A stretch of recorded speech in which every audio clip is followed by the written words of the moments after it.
જય કિસાન મિત્રો, હું આપનો રાજુ કરપડા। આવતીકાલનો દિવસ એટલે 7 સપ્ટેમ્બર ભાદરવી પૂનમ અને રવિવારનો દિવસ આમ તો ગુજરાતના ખેડૂતો માટે ખૂબ મહત્વનો દિવસ છે। 35 વર્ષ પછી ગુજરાતમાં ફરી એક વખત ખેડૂત સંગઠિત થઈ રહ્યા છે। ખેડૂતોની પડતર માંગણીઓને લઈને ક્યાંક ને ક્યાંક સરકારે નિર્ણય લેવાનો હતો, એની જગ્યાએ પૈડા પર પાટું મારવાનું કામ કેન્દ્રની ભાજપ સરકારે કર્યું।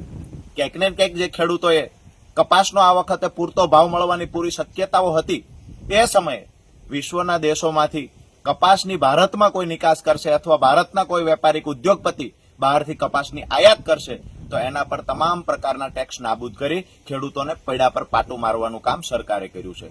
આ સમયે ચોટીલાની અંદર સૌરાષ્ટ્રભરના ખેડૂતો એકત્રિત થવાના છે। 1987 પછી સરકાર સામે પડતર માંગણીઓને લઈને ખેડૂતો સંગઠિત થયા નથી। એવડી મોટી સંખ્યામાં ખેડૂતો સંગઠિત થવા જઈ રહ્યા છે। આ સંમેલનમાં આમ આદમી પાર્ટીના રાષ્ટ્રીય સંયોજક માન્ય અરવિંદ કેજરીવાલજી પણ ખેડૂતોની લડાઈમાં સહભાગી થવા પધારી રહ્યા છે।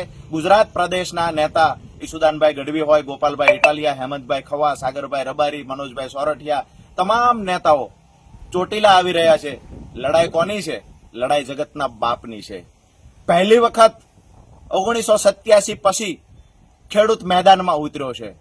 તમામ મિત્રોને એક વિનંતી કરીશ, છેલ્લા 8 વર્ષથી જ્યારે પણ તમે અવાજ ઉઠાવ્યો છે, જ્યારે પણ મને હાકલ કરી છે, ત્યારે હું તમારી વચ્ચે આવીને ઉભો રહ્યો છું। આજે હું રાજુ કરપડા તમામ ખેડૂતોને હાકલ કરું છું। આવતીકાલે ટાઢ હોય, તડકો હોય કે બારે મેઘ ખાંગા થયેલો વરસાદ હોય, આ તમામ પરિસ્થિતિઓની વચ્ચે પણ આપણે જગતના બાપ છીએ। આપણી તાકાત બતાવવાનો સમય પાકી ગયો છે।